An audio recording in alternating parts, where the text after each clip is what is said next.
العاملين عليها والمؤلفة قلوبهم وفي الرقاب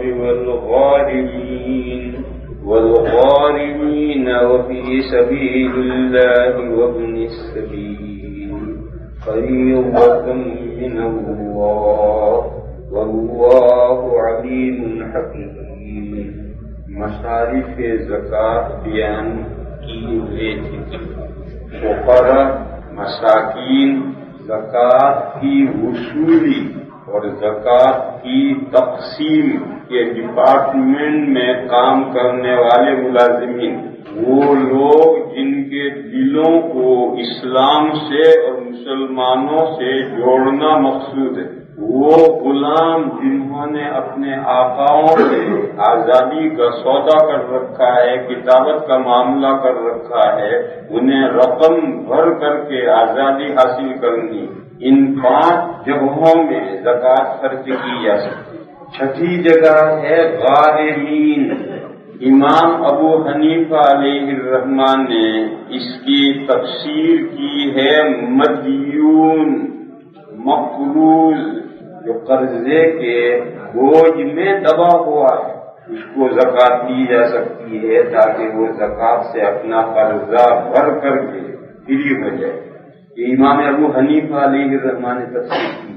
حضرت امام شافعی علیہ الرحمن نے تفسیر کی ہے الذی یتحمل غرامۃ، وہ شخص جس نے اپنے ذمے کوئی تاوان لے رکھا ہے، یعنی کوئی بڑا جھگڑا ہے جس میں 2 فریق اور 2 جماعتیں بن گئی ہیں، معاملہ خراب ہونے تک جا سکتا ہے.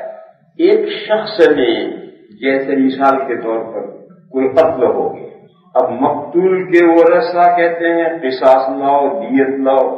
قاتل کے ورثہ کہتے ہیں غلطی تمہارے آدمی کی تھی، نہ قصاص ہم نہ دیں گے نہ دیت دیں گے. ایسی شکلیں پیش آتی ہیں، ایکسیڈنٹ میں ایسی شکلیں پیش آتی ہیں. ایکسیڈنٹ کے علاوہ بھی کسی اور طرح سے قتل ہوتا ہے جس میں جھگڑا ہو. قاتل کی پارٹی، اس کا قبیلہ کہتا ہے ہمارے آدمی کی کوئی غلطی نہیں، تمہارے آدمی کی غلطی تھی اس لیے مرا ہے، ہم نہ قصاص دیں گے نہ ہم دیت دیں گے. وہ کہتے ہیں نہیں تمہارے آدمی نے مارا ہے، ہم قصاص لیں گے نہیں تو کم سے کم دیت دو. یہ اپنی ضد پر اڑے ہوئے ہیں، یہ اپنی ضد پر اڑے ہوئے ہیں اور معاملہ پورے ضد تک پہنچ سکتا ہے. ایسی صورت میں اگر کسی شخص نے دونوں میں مصالحت کروائی اور یہ کہا کہ بھئی جھگڑا ختم کرو، تمہیں دیت چاہیے نا؟ ہاں میں دیتا ہوں، میں دوں گا. تمہیں کیا مطلب اسی کو کون دے رہا ہے کہ ہم تو ان سے دیت دے کر چھوڑیں گے؟ بھائی ان سے لینے کیا، تمہیں دیت چاہیے میں دوں گا. اس نے وہ دیت اپنے سر لے لی. دیت کے 100 اونٹ ہوتے ہیں. تو یہ قومی جھگڑا نمٹانے کے لیے تاوان اس نے اپنے سر لے لیا کہ دیت دے دیتا. تو یہ چندہ کرے گا اور چندے میں زکوٰۃ دینا جائز ہے اور اس زکوٰۃ سے وہ تاوان بھرے گا اور قوم کے درمیان سے ایک جھگڑا اور فتنہ نکلے گا. یہ تفسیر حضرت امام شافعی علیہ الرحمن نے کی ہے الذی یتحمل غرامۃ. حضرت شاہ صاحب قدس سرہ نے حجت اللہ البالغہ میں یہ لکھا ہے کہ دونوں ہی تفسیریں صحیح ہیں. حضرت نے فرمایا کہ بعض حصہ امام ابو حنیفہ علیہ الرحمن نے لفظ کا واضح کیا اور بعض میننگ لفظ کی حضرت امام شافعی علیہ الرحمن نے واضح کیے. دونوں کا مجموعہ الغارمین. اور ہماری فقہ کی کتابوں میں بھی حضرت امام شافعی علیہ الرحمن نے جو تفسیر کی ہے اس کا تذکرہ ہے، اور امام شافعی علیہ الرحمن کی کتابوں میں بھی امام ابو حنیفہ علیہ الرحمن نے جو تفسیر کی ہے اس کا تذکرہ ہے. لہذا دونوں کی صورتیں غارمین ہیں. یہ میں نے مثال دے کر سمجھائی کہ ایسا کوئی جھگڑا ہو گیا ہے قتل وغیرہ کا اور تلواریں نکلنے کی نوبت آئی، معلوم نہیں کتنے آدمی مریں گے. ایسی صورت میں اگر کوئی آدمی درمیان میں پڑھ کر مصالحت کروائے اور اپنے کوئی بڑی رقم اپنے سر پہ لے تو یہ الغارم ہے، تاوان اپنے سر لینے والا ہے. اس شخص کو ظاہر ہے کہ ایسا شخص اپنے جیب سے تو وہ ساری رقم ادا نہیں کر سکتا ہے، اسے لوگوں سے تعاون لینا پڑے گا. ایک حضور کے زمانے میں ایک صحابی نے ایسا ہی ایک تاوان اپنے سر لیا تھا، تو وہ مدد لینے کے لیے حضور کی خدمت میں آئے اور حضور نے زکوٰۃ کے مال سے ان کا تعاون کیا. تاکہ وہ انہوں نے جو سر پہ حمالہ لیا ہے اسے نبوالگازمہ اس سے سلوک دوش ہو جائے. یہ تو کبھی کبھی پیش آتی ہے صورت، اس کی کوئی زیادہ تفصیل کرنے کی ضرورت نہیں. دوسری تفصیل جو احناف کے یہاں اصل ہے وہ ہے مدیون، جس کے ذمہ دین ہو، قرضہ ہو. اس قرضے کے سلسلے میں تھوڑی تفصیل جاننی ضروری ہے. قرضے کی فقہ کی کتابوں میں 3 قسمیں کی. ایک ہے دین قوی. دین قوی وہ ہے کہ جو کسی بھی وقت دائن قرضہ دینے والا آج دھمک سکتا ہے، لاؤ بھی ویسے ہر وقت اسے مانگنے کا حق ہے، لاؤ. یہ دین قوی. یہ دین قوی دینے کا بھی ہو سکتا ہے اور لینے کا بھی ہو سکتا ہے. جیسے قرض حسنہ، یہ دین قوی ہے، جو ہم نے قرضہ دیا ہے کسی کو، دین حسنہ، قرض حسنہ، یہ دین قوی. قرضہ دینے والے کو ہر وقت مطالبہ کرنے کا اور مانگنے کا حق ہے، بھائی اللہ مجھے ضرورت پیش آئی. اور معاشرے میں جو ہوتا ہے کہ 6 مہینے کے لیے قرضہ دیا، سال کے لیے دیا، عام طور پر جتنی مدت کے لیے دیتے ہیں اس مدت میں مانگتے نہیں. یہ مورل اور اخلاقی بات ہے. یہ اخلاقی بات ہے کہ 6 مہینے کے لیے دیا ہے نہیں مانگتے، سال بھر کے لیے دیا ہے نہیں مانگتے. باقی اگر ضرورت پیش آئے تو اینی ٹائم مانگ سکتا ہے، بھئی اب یہ ضرورت پیش آئے، لاؤ میرے پاس. تو یہ جو قرض حسنہ دیا ہے یہ اسٹرانگ قرضہ ہے، قوی دین قوی. اس قرضے کی زکوٰۃ ادا کرنی ہے، کیونکہ یہ تو گویا پاس میں اپنے پاس ہے. جب ہر وقت مانگ سکتے ہو اور واپس لے سکتے ہو تو گویا ہمارے پاس ہے. لہذا اس قرض حسنہ کی زکوٰۃ واجب ہے. یہ لوگ بھی مسئلہ پوچھتے رہتے ہیں کہ ہم نے اپنے قرضہ دیا ہے، جو قرضہ دی ہوئی کہ رقم کی زکوٰۃ دینا ہر سال ضروری ہے. البتہ اتنی فیسلٹی ہے کہ یا تو آپ سال بسال کا زکوٰۃ دیتے جائیے، یا اگر سال بسال نہ دیں تو جب وہ وصول ہو پچھلے تمام سالوں کی زکوٰۃ دیجیے. اتنی فیسلٹی ہے. اور سارا وصول نہیں، 40 درہم یعنی نصاب کا 1/5، 40 درہم کی رقم آپ کی قرضے کی وصول ہو تو اتنی رقم کا پچھلے سارے سالوں کی زکوٰۃ ادا کی، لیکن واجب پچھلے سارے سالوں کی ہو. لہذا آپ چاہیں تو بغیر وصول ہوئے سال بسال دیتے رہیں، اور اگر آپ سال بسال نہ دیں تو جس دن وصول ہوگا اور سارا وصول نہیں اتنا وصول ہوا تو اس کی پچھلی ساری زکوٰۃ دو، کیونکہ یہ تو دین قوی ہے، گویا آپ کے پاس ہے یہ رقم. آج کل قرض حسنہ کا مطلب لوگوں نے یہ لے رکھا ہے 400 کا چونا لگاؤ اور کسی طریقے سے رجھاؤ، پٹاؤ اور قرضہ لے لو، پھر جب مانگنے آئے تو ہنس دو. قرض حسنہ ہنس دو، ابھی چلا اپنا سنگ لے کے چلا جائے گا، پھر جب دوبارہ آئے تو پھر ہنس دو. یہ لوگوں نے مطلب لے رکھا ہے. اس کا نتیجہ کیا ہے؟ کوئی کسی کو قرض نہیں دیتا. ایسا گھر میں ہوتا ہے، جھوٹ بولتا ہے، قرضہ نہیں دیتا. وہ یہ سمجھتا ہے کہ جھوٹ بولنا ہلکا گناہ ہے، جس کو دیا تو گیا اور واپس لوں گا بھی تو جھگڑا ضرور ہو جائے، دوستی کٹ جائے گی. قرض پینچی ہے محبت کی. تو یہ تو بھائی یہ تو ہمارے معاشرے کی خرابی ہے، اس کے ذمہ دار تو ہمارا معاشرہ ہے. باقی مسائل جو ہیں وہ اپنی جگہ پر ہیں کہ آپ نے اگر کسی کو قرض حسنہ دیا ہے اور ایک مدت کے لیے دیا ہے تو شرعاً یہ مدت لازم نہیں ہے. اخلاق کی بات ہے یہ مدت کہ 6 مہینے کے لیے دیا، سال بھر کے لیے دیا ہے تو آپ اس سے پہلے نہ مانگے، یہ اخلاقی بات ہے. باقی آپ کو اگر ضرورت پیش آئے تو کسی بھی وقت آپ لے سکتے ہیں، گویا یہ رقم جو آپ نے قرض دی وہ آپ کے پاس ہے، لہذا ہر سال اس کی زکوٰۃ دینی ہے. اور اتنی سہولت البتہ ہے کہ اگر آپ ہر سال نہ دیں تو جب اس کا 40 درہم کے بقدر زکوٰۃ وہ قرضہ وصول ہو تو اتنی مقدار کی پچھلے ساری زکوٰۃ ادا کریں. یہ قرض حسنہ لینا ہے، اور حسنہ قرض قوی قرض لینا ہے اور دینا ہے تو پھر اس کی صورت یہ ہے، اس کی 2 صورتیں. قرض قوی دینا ہے اس کی 2 صورتیں. ایک یہ کہ وہ قرضہ آپ نے رقم لے کر خرچ کر ڈالی تو یہ آپ کے نصاب میں سے لیس ہوگی. آپ کے پاس جو کچھ مالیت ٹوٹل بنا اس میں سے جتنا قرضہ آپ نے لے کر کے خرچ کر ڈالا ہے وہ لیس ہے. یا آپ نے کوئی چیز خریدی ہے حاجات اصلیہ کے لیے، کھانا پینا پہننا، یہ حاجات اصلیہ ہے. ان کاموں کے لیے خرید، آپ کے گھر میں گیہوں رکھے ہیں مگر وہ حاجت اصلیہ میں ہے اور اس کا قرضہ باقی ہے جو آپ نے خریدا ہے، یہ قرضہ بھی لیس ہوگا جو حاجات اصلیہ. اور ایک قرضہ وہ ہے، یہ دو قسمیں ہوئی.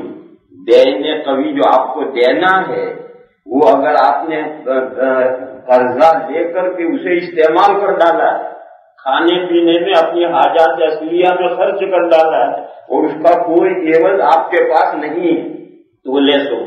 اور اگر اس کا کوئی عوض آپ کے پاس ہے تو وہ حاجات اصلیہ میں سے ہے یا اس سے حاجات اصلیہ سے زائد ہے؟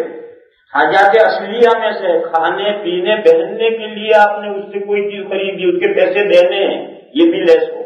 اور اگر ایسا قرضہ ہے کہ اس کا عوض آپ کے پاس ہے، آپ نے مشینیں لے کر آپ نے کارخانے میں رکھ رکھی ہیں اور مشینوں کا قرضہ ہے، وہ قرضہ تو ہے مگر اس کا عوض مشینیں ہیں اور وہ کھانے پینے اور حاجات اصلیہ میں نہیں، حاجات اصلیہ سے زائد ہے.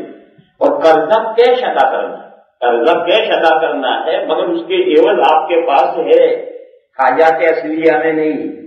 تو یہ قرضہ جو اس کا عوض آپ کے پاس ہے اور وہ عوض حاجات اصلیہ سے زائد ہے، یہ چیزیں اس کے عوض میں شمار کر لی جائیں گی اور یہ قرضہ نہیں سمجھا جائے گا اور یہ قرضہ لیس نہیں ہو. یہ قرضہ ہے نہ کیش نہیں، ادھار ہے. آپ نے کوئی چیز قسط وار خریدی یا الا اجل خریدی، ایک مکان خریدا اور طے یہ ہوا کہ 6 مہینے پر ایک قسط، دوسرے 6 مہینے پر دوسری قسط، تیسرے 6 مہینے پر پوری رقم دیں گے. تو جو 6 مہینے پورے ہو گئے ہیں، جو قسط پک گئی ہے، بس وہی دین قوی ہے کیونکہ اسی کے مانگنے کا اسے حق ہے، وہ لیس ہو. اور جو 2 قسطیں ابھی 6 مہینے باقی ہیں، 6 مہینے اور سال بھر باقی ہے، اس کے مانگنے کا اسے حق ہی نہیں ہے، یہ دین آپ کے نصاب میں سے لیس نہیں ہوگا. جو قسط پک گئی ہے وہ لیس ہوگا. جیسے مکان لیا ہے مورگیج پر جو ناجائز ہے مگر جس نے لیا وہ اس کا ذمہ دار ہے. کہیں یہ آپ نے سمجھا کہ میں مسئلہ بیان کر دوں مورگیج جائز ہو گیا. ایک شخص نے مکان لیا ہے مورگیج پر، اس کی قسطیں بنتی، تو اگر جس دن آپ حساب کر رہے ہیں اس دن مورگیج بھرنے کی جو قسط کی مدت پوری ہو گئی ہے اور بھرنا ہے، یہ قسط لیس ہو گئی. اور باقی آخر تک کی جو قسطیں ہیں وہ قرضہ نہیں ہے، کبھی قرضہ نہیں ہے، وہ لیس نہیں ہوگا، اس لیے کہ اس کے مانگنے کا بینک کو کوئی حق نہیں ہے. جب مدت پوری ہوگی تب وہ قسطیں مانگے گا، جو مدت پوری ہوئی وہی قسط بینک مانگ سکتی. یا پچھلی کوئی مدت پوری ہوئی ہے اور اس کی قسط آپ نے نہیں بھری، بھرنی چاہیے مگر نہیں بھری، تو یہ دین کمی ہے، یہ آپ کے نصاب میں سے لیس ہوں گے. اور جو رقم قسطیں آگے بھرنی ہے وہ قرضہ دین قوی نہیں ہے، وہ لیس نہیں ہوگا. پھر سمجھو اچھی طرح سے، 2 قرضے دین قوی نہیں، دین ضعیف ہے، اس کے ساتھ ایک تیسرا ملا ہے، بیوی کا ادھار میں ہے. عام طور پر پہلے تو سب ادھاری ہوتے تھے، اب تو کہیں کیش ویش بھی ہونے لگے ہیں، سب لوگوں میں مال کی بڑی محبت آ گئی تو اس لیے اب مہر بھی کیش مانگتی ہیں عورتیں. پہلے تو عام طور پر ادھار ہوتا تھا اور زندگی پر چلتا رہتا تھا، کبھی زندگی میں ادا کرتے تھے یا موت کے وقت ادا کرتے تھے یا معاف کراتے تھے یا ترکے میں سے ادا کرتے تھے، یہ سب شکلیں ہوتی. تو یہ ادھار قرضہ میں کہتا ہوں دین مؤجل حمزہ سے، یہ جو ادھار قرضہ ہے یہ دین ضعیف ہے. یہ جس دن آپ حساب کریں گے اس دن یہ لیس نہیں ہوگی. اور عورت کے ذمے اس دین مہر کی زکات نہیں ہے. کیوں؟ وہ دین ضعیف ہے، اسے کہاں ملا ہے ابھی، اور جب ملے گا تب سے اس کی زکات شروع ہوگی. اگر صاحب نصاب نہیں ہے تو وہ نصاب بنے گا، پھر حولان حول ہوگا تب تک زکات آئے گی. اور اگر اس کے پاس نصاب پہلے سے ہے تو یہ نصاب کے اندر ایڈجسٹ ہو جائے. یہ دین ضعیف ہے. یہ دین ضعیف شوہر کے مال میں سے لیس نہیں ہوگا اور عورت کے ذمے قبضے سے پہلے اس کی زکات واجب نہیں ہے. کیوں؟ یہ ویک قرضہ ہے. جیسا یہ ویک قرضہ ہے، اسی دیکھو جو دین ادھار دین ہے بیوی کو اس کے مانگنے کا حق نہیں. جو کیش مہر ہے، جو کیش مہر ہے اس کا مانگنے کا بیوی کو حق ہے. یعنی نکاح میں یہ طے ہوا کہ اتنا مہر کیش، تو جب تک عورت کو وہ مہر نہیں ملے گا عورت اپنے نفس کو سپرد کرنے سے انکار کر سکتی. میرا مہر پہلے لاؤ اس کے بعد ہاتھ لگاؤ. لیکن جو مہر ادھار ہے اس ادھار کو عورت ڈیمانڈ نہیں کر سکتی، یعنی وہ کہے کہ میرا مہر دو گے تو میں ہاتھ لگانے دوں گی، نہیں، یہ نہیں کہہ سکتی، کیونکہ وہ ادھار مہر ہے، اور کون سا کیش ہے اور کون سا ادھار ہے یا تو نکاح کے وقت میں طے ہوا ہے یا عرف میں جو مہر ہوتے ہیں ادھار سمجھے جاتے ہیں، جیسے تو عرف فیصلہ کرتا ہے۔ تو یہ غریب قرضہ تو یہ شوہر کے ذمہ قرضہ ہے مہر، اور یہ عورت کا حق ہے، مگر یہ غریب قرضہ ہے، لہذا شوہر کے مال میں سے یہ لیس نہیں ہوگا، زکات کا حساب کرتے ہو، اور عورت کے ذمہ اس کی زکات نہیں، اور عورت کو بھی جب وصول ہوگا تب سے اس کا جب ہولان ہول ہوگا تب زکات آئے گی، اگر وہ صاحب نصاب نہیں۔ اسی طریقے سے شراء الی اجل یا بے الی اجل، ایک چیز ہم نے خریدی ہے کہ یہ ہوا ہے کہ 6 مہینے کے بعد پیسے دیں گے، تو یہ جو پیسہ بائے کو لینا ہے یہ بھی ویک ہے، ابھی نہیں لیتا، ابھی نہیں مانگ سکتا، تو 6 مہینے کے بعد ہی مانگے، لہذا یہ وہ دینے کبھی نہیں ہے کہ جب زکات کا حساب کرے تو اس کو اس کے اندر شامل کر کے اس کی زکات ادا کرے، ابھی یہ دینے کبھی نہیں۔ اسی طریقے سے جو مشتری ہے وہ اس سمن کو لیس کر دے، لیس نہیں کر سکتا، یہ کبھی نہیں ہے، ضعیف ہے، کیونکہ مدت جب تک پوری نہیں ہوگی وہاں تک بائے کو مانگنے کا حق نہیں ہے اور مشتری کے لیے دینا ضروری نہیں ہے۔ یہ دوسری مثال ہے دینے ضعیف۔ شراء الی اجل، کسی مدت تعین مدت مقرر کر کے بیچا خریدا گیا، مورگیج اسی میں آتا ہے، اس کی قسطیں ہوتی ہیں، نجوم، اور گھر کے علاوہ بہت سی چیزیں خریدتے ہیں لوگ، گاڑیاں خریدتے ہیں، پنکھے خریدتے ہیں، فریج خریدتے ہیں، ہمارے یہاں تو معلوم نہیں کیا کیا چیزیں قسطوں میں خریدتے ہیں، اس میں سے کون سی صورت جائز ہے کون سی صورت ناجائز ہے وہ الگ مسئلہ ہے۔ باقی یہ جو قسطوں پر جو چیز خریدی گئی ہے اس کی جو قسطیں پک گئی ہیں پہلے اور ادا نہیں کی کسی وجہ سے، یا فی الحال پکی ہوئی ہے بس ادا کرنی اب ضروری ہو گئی ہے، یہ دین قوی ہے اور یہ نصاب میں سے لیس ہوگا، اور جس کو لینی ہے وہ اپنے نصاب میں بڑھائے گا، اسے وہ زکات دے گا، اور یہ اپنے نصاب میں سے اس کو کم کرے گا، اور جو قسطیں ابھی پکی نہیں ہیں اس کے مانگنے کا بائے کو حق نہیں ہے اور مشتری کے ذمہ اس کا کوئی بوجھ نہیں، لہذا نہ تو وہ اس کے یہاں سے لیس ہوں گی نہ اس کی وہ زکات ادا کرے گا، کیوں اس کو مانگنے کا فی الحال کوئی حق نہیں ہے تو کائے کی زکات ادا کرے گا، اور اس کو لیس نہیں کر سکتا کیوں مانگنے والا کوئی نہیں اس کا، یہ تو مدت پر ہی مانگے گا۔ تو دین ضعیف کی یہ دوسری صورت ہے۔ تیسری صورت یہ ہے کہ آدمی نے پیسہ لیا اور پیسہ لے کر کے اپنی ضرورتوں کو خرچ کر، پیسہ لیا قرض حسن لیا اور اپنی ضرورتوں کا خرچ کر دیا، تو یہ لیس ہوگا اور اس دینے والا قرضہ دینے والا زکات ادا کرے۔ دوسری صورت یہ ہے کہ کوئی چیز خریدی اور اس کے پیسے ادھر باقی ہیں، قرضہ باقی ہے، وہ جو چیز خریدی حاجات اصلیہ میں ہے یہ حاجات اصلیہ کے علاوہ ہے، حاجات اصلیہ یہی کھانا پینا پہننا اوڑھنا، یہ جو انسان کی اپنی فرض نیڈ ہے ضرورتیں ہیں ان کے لیے خریدی ہیں، تو اس کا جو پیسہ ہے اگر کیش خریدی ہے ادھار نہیں، اگر کیش خریدی ہے تو اس کا جو قرضہ ہے یہ لیس ہو، اور اگر کوئی ایسی چیز خریدی ہے، زمین خرید لی، مکان خرید لیے، مشینری خرید لی اور چیزیں خرید لی جو حاجات اصلیہ نے دی اس سے زائد ہے، تو اب یہ قرضہ ہے، اس کے عوض میں جو چیز ہمارے پاس ہے اس کے ساتھ ادلا بدلا ہو جائے، یہ قرضہ بھی اگر کیش ہے تو ابھی لیس نہیں ہوگا، اور الا اجل ہے تو لیس ہونے کا کوئی سوال ہی نہیں۔ یہ مسئلہ سمجھنا ضروری ہے۔ بہت سے لوگ یہ کہتے ہیں ہمارے ساتھ تو بڑا قرضہ ہے، ہم نے تو مورگیج پر مکان لے رکھا ہے، ہم پر زکات ہے ہی نہیں۔ اگر اس طرح سے ہو جائے گا جتنے دنیا میں بڑے مالدار ہیں وہ سب سے بڑے فقیر ہو جائیں گے، کیونکہ ہر کاروباری آدمی چادر سے لمبا پیر کرتا ہے کتنا، اور ابن انوق کا جتنا لمبا تھا اتنا، سمجھے ہوتے تو ہنستے۔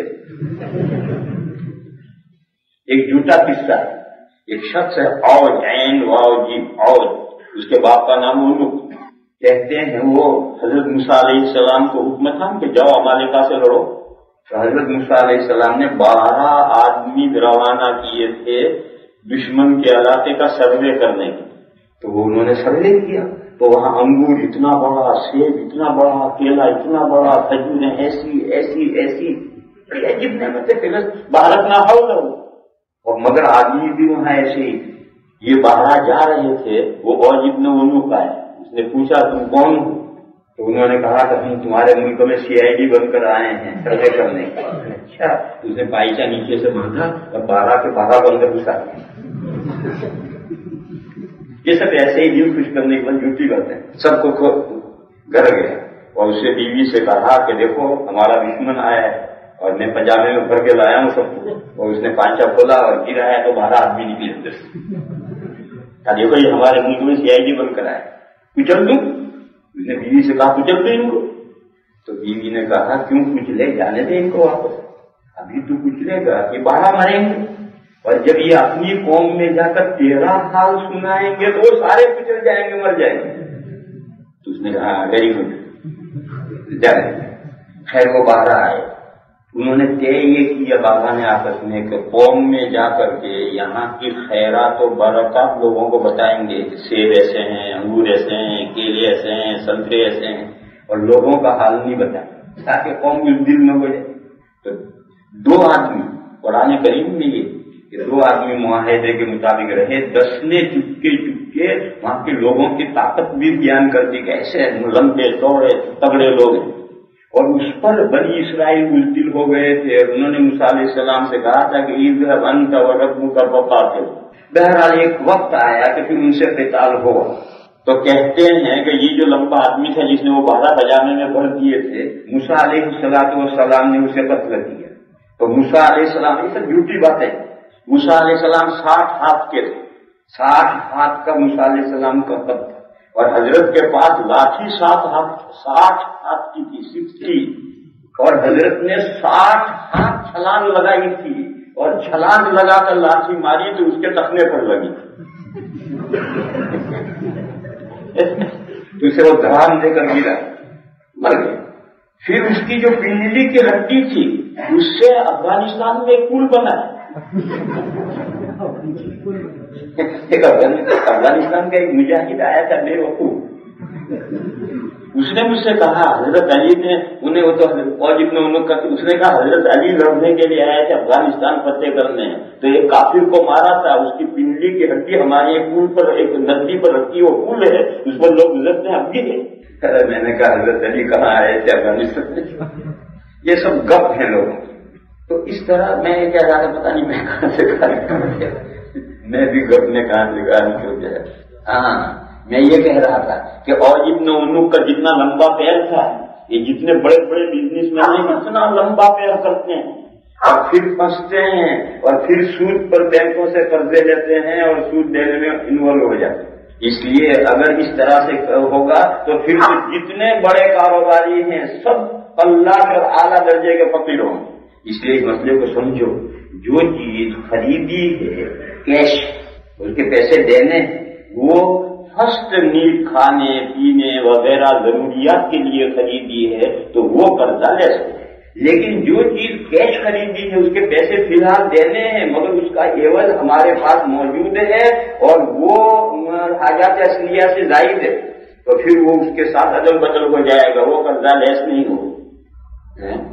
جی رہنے کا مکان حاجات اصلیہ میں، جی رہنے کا مکان جیسے کھانا پینا پہننا یہ حاجات اصلیہ میں ہے، رہنے کا مکان بھی حاجات اصلیہ میں. بس اگر کسی نے کیش مکان خریدا ہے، اس کا اینی ٹائم پیسے دینے ہیں اور وہ اینی ٹائم مانگ سکتا ہے تو یہ قرضہ لیس ہے، مورگیج والا لیس نہیں ہو. یا شراء الی اجل ہو، اس کی قسطیں ہوں کہ اتنے مہینے میں پہلی قسط دوسرے مہینے میں اتنی قسط، وہ لیس نہیں ہوگا. کیش خریدا ہے اور مکان بیچنے والا اینی ٹائم پیسے مانگ سکتا ہے، آپ کو کہیں سے بھی دینے پڑیں گے، تو یہ مکان جو ہے اس کے اوپر قرضہ لیس ہوگا کہ مکان ہے حاجت اصلیہ میں، انسان کی بنیادی ضرورتوں میں ہے، لہذا اس کا قرضہ لیس ہو. یہ جو ہے غارم، لفظ غارم میں ایک برڈن کا مفہوم ہے. اب آپ خود ہی اس لفظ یہ جتنے میں نے مسئلے بیان کیے یہ سب لفظ غارم میں سے نکلے، اس کے لیے کوئی الگ دلیل نہیں چاہیے. اس لفظ غارم میں سب کچھ بھرا ہوا ہے. دین اور مدیون قرآن نے لفظ نہیں استعمال کیے، کیونکہ دین اور مدیون میں یہ برڈن کا مفہوم نہیں، یہ عزت غالب میں جیسا وہ اس نے قومی مصالحت کرنے کے لیے ایک بہت بڑا تاوان سر پہ لیا، ایک بوجھ ہے اس کے اوپر، اب اس کو ہمارا دینا ہے۔ اسی طرح سے یہ جو قرضوں کی قسمیں ہیں، یہ جو قرضے برڈن ہیں، بوجھ ہیں، وہ لیس ہوں گے، اور جو قرضے برڈن اور بوجھ نہیں ہیں وہ لیس نہیں ہوں گے۔ یہ بنیادی بات ہے، اس کو میں نے پھیلا کر کے اس کی قسمیں۔ ایک قرضہ ہوتا ہے دین متوسط، دین متوسط ہے منافع کا عوض، آپ نے مکان کرایہ پر دے رکھا ہے، 1 مہینہ 2 مہینے 3 مہینے ہو گئے قرضہ، اس کا کرایہ وصول نہیں ہو، تو یہ آپ کا قرضہ ہے، آپ کو 3 مہینے کا کرایہ لینا ہے، اور وہ جو رہ رہا ہے کرایہ دار رہ رہا ہے اس کو دینا ہے، یہ بھی قرضہ ہے، لیکن یہ دین متوسط۔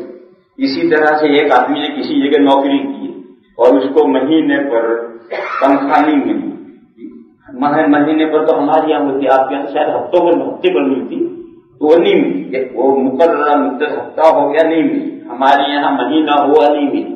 اور ہمارے یہاں مدارس اسلامیہ میں بعض مدارس میں یہ صورتیں پیش آتی ہیں 6 مہینے تک اساتذہ کو تنخواہ دینے کے لیے کچھ نہیں ہوتا، پھر اللہ تعالیٰ کہیں بھیجتے ہیں تو پچھلی تنخواہیں ادا کی جاتی ہیں، 6 مہینے تک تنخواہیں دی جاتی ہیں۔ تو اب یہ جو کام کیا یہ منافع ہے، منافع کا عوض، یہ جو آپ نے گھر کرائے پر دیا ہے اس کا کرایہ منافع کا عوض ہے، گھر کے منافع کا عوض ہے۔ آدمی نے مزدوری کی ہے، اس کے کام کیا ہے تو اس کی جو تنخواہ ہے منافع کا عوض ہے، یہ جو منافع کا عوض ہے یہ دین متوسط، جس کو دینا ہے اس کے یہاں لیس نہیں ہو، دین قوی لیس ہوگا، یہ دین متوسط ہے، یہ لیس نہیں ہو، اور جس کو لینا ہے اس کے یہاں زکوٰۃ واجب نہیں، زکوٰۃ واجب نہیں، البتہ جب وہ وصول ہوگا اس وقت اگر اس کے نصاب میں شامل ہو کر کے جب اس کے نصاب پر زکوٰۃ واجب ہوگی تو اس پر بھی واجب ہوگی، اور جس کو دینا ہے وہ لیس نہیں ہونا کہ مجھے تو مکان کا کرایہ اتنا دینا ہے، مجھے تو ملازمین کی تنخواہیں اتنی دینی ہے، بے شک دینی ہے، مگر یہ دینے ضعیف، جیسے قرض حسن اینی ٹائم مانگ سکتا ہے اور کہیں سے بھی زمین آسمان پھاڑ کر لا کر قرض حسنہ چکانا ضروری ہے، یہ جو قرضے ہیں یہ ایسے سخت مطالبے اس میں نہیں، جو مکان کا کرایہ ہے اینی ٹائم لا کر کھڑا ہو جائے گا بھیڑ لاؤ، ایسے سخت مطالبے نہیں، آدمی نے نوکری کی ہے 2000 کھڑا کا بھی لاؤ، ایسے سخت مطالبے نہیں، مطالبے تو ہیں مگر اس قرض حسنہ جیسے نہیں، لہذا جس کو یہ کرائے دینے ہیں تنخواہیں دینی ہیں یہ قرضہ مڈل کلاس کا ہے، لہذا یہ لیس نہیں ہوگا، اور جس کو لینی ہے اس کے ہاتھ میں ابھی کچھ نہیں آیا ہے لہذا اس کے اوپر زکوٰۃ واجب ہے، جب وہ آئے گا 5 سال کے بعد آئے 25 سال کے بعد آئے، جب آئے گا تب اس کے نصاب میں شامل ہو کر زکوٰۃ آئے گی، پچھلے سالوں کی زکوٰۃ نہیں۔ الغارمین کی یہ تفصیل ہے۔ پھر اس کے بعد میں ہے ابن السبیل، 8واں ہے مگر اس کو اوپر لے رہے، ابن السبیل کے معنی ہیں راہ رو پردیسی مسافر، کوئی شخص دوران سفر کسی وجہ سے اس کے پاس کچھ نہیں رہا تو ایسا شخص چاہے اپنے وطن میں مالدار ہو، یہاں اس کو زکوٰۃ سے مدد کی جا سکتی، زکوٰۃ دی جا سکتی، دینا بھی چاہیے اور اس کے لیے لینا بھی چاہیے۔ سفر میں مثال دوں میں، احمد آباد میں ایک بڑے عالم مولانا خیر محمد نام کیا ہے، یہ دارالعلوم پڑھاتے کیا نام ہے، دارالعلوم کیا خیر الرحمان، وہ اور ان کے ایک ساتھی تھے، حج کے لیے گئے، بس میں سے مکہ جدے سے مکہ پہنچ کر اترے، اتفاق سے نماز تیار کی تو انہوں نے سوچا کہ نماز پڑھنے پہلے حرم شریف میں وہ جا کر کے بٹوا تھا، دونوں کے پیسے پوری مکمل رقم اس میں تھی، وہ ساری بٹوا ایک جگہ رکھ کر کے وضو کرنے بیٹھے، وضو کر کے یوں گیا بٹوا تھا، 2 آدمیوں کے حج کے کمپلیٹ پیسے پاسپورٹ وغیرہ سب بٹوا گئے۔ خیر انہوں نے نماز پڑھی، نماز پڑھنے کے بعد وہاں ایک محکمہ ہے، وہاں جا کر کہو ہماری یہ چیز گم ہوئی تھی، تو اس محکمے میں لوگوں نے بتایا اور ایک دم تو مطلب پتا بھی نہیں، آہستہ آہستہ گھنٹہ گزر جاتا ہے کہ کیا کریں سمجھتا کہ انہوں نے کہا پتا نہیں کہ وہاں گئے تو بٹوا رکھا ہے، بٹوے میں سب کاغذات ہیں، پاسپورٹ وغیرہ پیسے نہیں، وہ بٹوا لیا ہے۔ اب وہ لوگ کیا کرے گا، یہ حج کیسے حج کرے گا، یہ تو ان 2 کا دن گزرتا تھا، انہوں نے پورا حج بغیر پیسے کے کیا، کوئی پیسہ کسی سے نہیں لیا نہ مانگا، اللہ تعالیٰ نے قدم قدم پر ان کا انتظام کیا. لیکن یہ تو بڑے لوگ تھے، بڑے لوگوں کا توکل بھی بڑا ہوتا ہے، ہر آدمی کے بس کا نہیں ہے ایسا. تو انہوں نے سال میں بھی حج میں تھا، یہ آج سے سن 81 کی بات ہے. انہوں نے خوشی پر اپنا ایک ٹھیلا تھا، وہ مسجد میں لٹکا دیتے تھے، کہیں ادھر ادھر سو جاتے تھے، کوئی کمرہ بھی نہیں، کچھ بھی نہیں، حج کر لیا. بلکہ ایک بڑی عجیب قصہ سنا. ایک بڑے عالم تھے ہندوستان میں، مولانا عبد المنان صاحب. میں اشرفیہ میں درسگاہ میں پڑھا رہا اور ہاتھ میں ٹھیلا لے کر درسگاہ میں داخل. السلام علیکم. میرے بہت پرانے تعلقات تھے، اللہ والوں کی باتیں سنی، آئے، دوستی تھی بہت پرانی. بیٹھے، ملاقات ہوئی، میں نے سبق چھوڑ دیا، میں گھر لے گیا، چائے وائے پلائی. اس کے بعد میں نے پوچھا مولانا کہاں سے آ رہے، سامان کہاں ہے؟ کیا کہ یہی سامان ہے، ایک ٹھیلا ہے، کیا یہی سامان ہے؟ میں نے کہا کیا ارادہ ہے؟ کہ حج میں جا رہا ہوں. حج میں جا رہا ہوں. میں نے کہا سامان یہی سامان. اس میں ایک مسواک تھی اور ایک لنگی، اس کے علاوہ کچھ نہیں. کپڑے گندے ہو رہے، دہلی سے آ رہے ہیں، دہلی سے آ جانے کپڑے گندے. بہرحال انہوں نے لنگی بندر کے کپڑے نکال کے دیے، گھر میں کپڑے دھلے سوکھے ان کو پہنایا. ہم نے 3 دن میرے پاس رہے. تو میں نے ان سے کہا کہ آپ کس طرح حج میں جا رہے ہیں؟ میں نے کہا جا رہا ہوں. میں نے کہا کچھ تو بتاؤ. کہنے لگے کلکتہ میں کوئی ایک صاحب تھے، انہوں نے مجھے یہ لکھا تھا کہ ہم پوری فیملی حج میں جا رہے ہیں، اگر تو آئے تو ہم تجھے بھی ساتھ میں لے جائیں. میں نے کہا بھر دو میرا فارم بھی. انہوں نے فارم بھر دیا، منظوری آ گئی. پھر ان کو کوئی عذر پیش آ گیا اور انہوں نے مجھے لکھا کہ ہم تو اس سال حج نہیں جا سکتے. تو میں نے ان سے کہا کہ آپ یہ میں تو جاؤں گا، میری ٹکٹ مجھے بھیج دو، مجھے اور کچھ نہیں چاہیے. تو ٹکٹ تو لے رکھی تھی انہوں نے، ٹکٹ ان کو بھیج دی. کہا میں دہلی سے چلا ہوں، کرایہ میرے پاس ٹکٹ لے لیا تھا، اب یہ ٹکٹ ہے میں جا رہا ہوں. اور کہا بامبے تک جانے کے پیسے نہیں. میرے تقریباً دوست کہنے لگے بامبے تک جانے کے پیسے نہیں. میں نے کہا اس کے لیے کوئی فکر کرنے کی ضرورت. خیر ہم نے کیا، ٹکٹ لیا. جیسے سورت میں بہت جاننے والے تھے، حکیم صاحب رسول کے دوستوں میں جاننے والوں میں سے تھے. بامبے روانہ کیا، روانہ کر کے ہم تو بھول گئے. 3 مہینے کے بعد وہی درسگاہ میں بیٹھا ہوا پڑا رہا ہے، وہ ٹھیلا لے کر آیا. السلام علیکم. وہی ٹھیلا. خیر میں ان کو گھر لے گیا. کہاں سے حضرت آ رہے؟ کیا حج کر کے میں نے سامان کے لگے یہ سامان. خیر وہ 1 ہفتہ میرے پاس رہے. سورت میں بڑے پروگرام، بڑے زبردست شاعر تھے، 3-4 زبانوں کے شاعر تھے، بڑی رونق محفلیں ہوتی تھی. تو 7 دن رہے. میں نے ان سے کہا کہ کیسے ہوا حج، کیسے کیا؟ کہا ہم نے بامبے تک کا تو کرایہ کر دیا تھا. میں بامبے پہنچا اور حج ہاؤس سابو صدیق مسافر خانے میں جا کر کے گیا اور میں نے حاجیوں سے کہا دیکھو بھی کسی کو بلیک کرنا ہو تو مجھے استعمال کرو. لوگ بلیک کے پیسے لے جاتے ہیں تو ایکسچینج تو بھرنا پڑے گا، ایکسچینج بھریں گے تبھی تو آگے جائیں گے. انہوں نے حاجیوں سے کہا کسی کو بلیک کے پیسے لے جانے تو مجھے استعمال کرو. تو لوگوں نے مجھے پیسے دے دیے، میں نے اپنا ایکسچینج کر دیا. جدے اترا، میں جدے اتر کر کے ڈرام ہو کے پیسے ملے جس کے تھے ان کو سب کو دے دی. میرے پاس یہی ٹھیلا رہ گیا. اور وہاں سے بس لے جاتی ہے مکہ. تو میں بس میں بیٹھ گیا، مکہ پہنچا، جا کر وضو کیا، طواف کیا، عمرہ کیا سعی کی، عمرہ کیا. اب سر مڈانا ہے، پیسے نہیں. تو میں حرم مکہ میں ایک جگہ کھڑا تھا اور وہاں سے اتفاق سے حضرت مولانا یوسف صاحب بنوری گزرے. مولانا یوسف صاحب بنوری ان کے بڑے قدردان تھے. تو انہوں نے کہا والے عبد المنان تم یہاں کہاں؟ تو کہا میں بھی آ گیا. چلو کہا میرے ساتھ. تو مکہ کی سب سے اعلیٰ ہوٹل میں وہ لے گئے، مجھے نہیں رکھا. مدینہ بھی کا اپنے ساتھ لے گئے اور مدینہ کی سب سے اعلیٰ ہوٹل میں انہوں نے مجھے رکھا. اور حج کر کے فارغ ہو کر کے مولانا کراچی گئے. میں انڈیا جہاز میں بیٹھ کر کے بامبے اترا ہوں اور یہاں سورت تک آیا ہوں، دلی کے پیسے نہیں.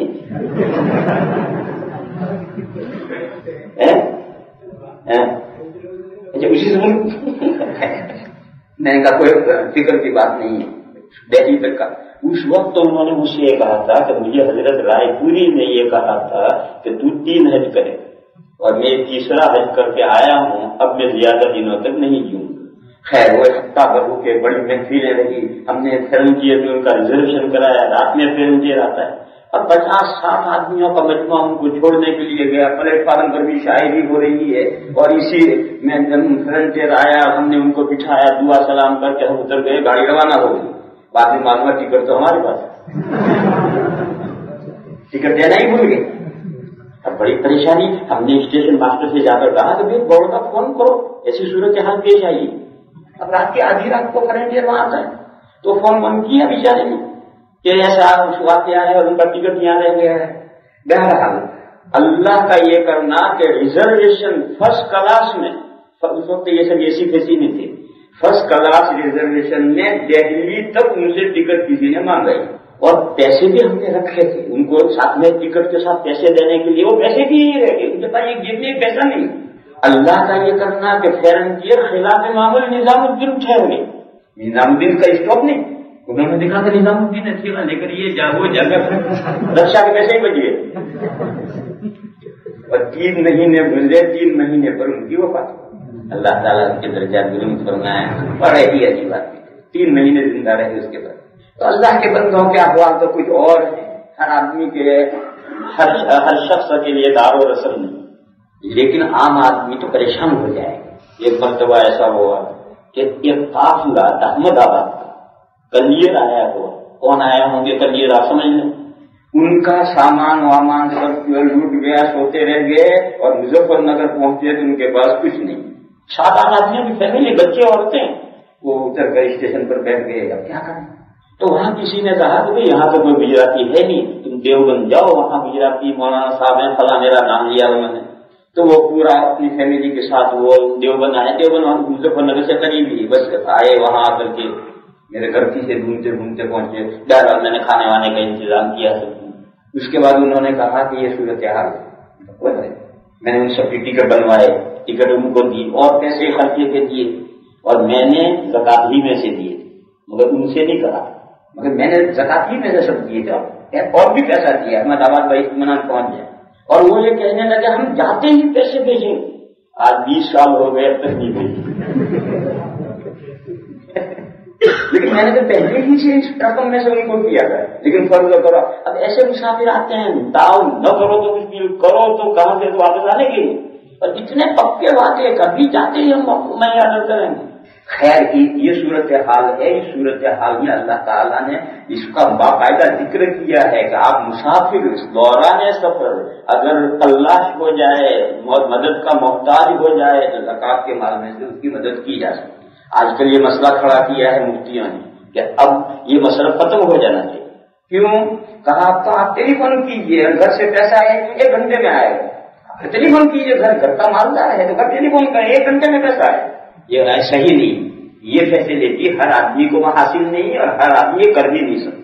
یہ تو چالو آدمی ہو، ساری دنیا کی راہیں جانتا ہو، شہر میں رہتا ہو تو پیسہ اس کا آ سکتا ہے، یہ ہر آدمی کے لیے صورتحال نہیں ہے۔ لہذا آج بھی یہی مسئلہ ہے کہ اگر مسافر ہے، دوران سفر وہ نادار ہو گیا ہے، تو اپنے وطن میں چاہے جتنا بھی مالدار ہو، آپ سفر میں اس کا زکات کے مال سے تعاون کر سکتے ہیں۔ اب ایک مسئلہ رہ گیا ابن السبیل، وہ فی سبیل اللہ، اس کے لیے تھوڑا وقت زیادہ چاہیے تو اسے ادھار یا دن کا صحبت بات ہے۔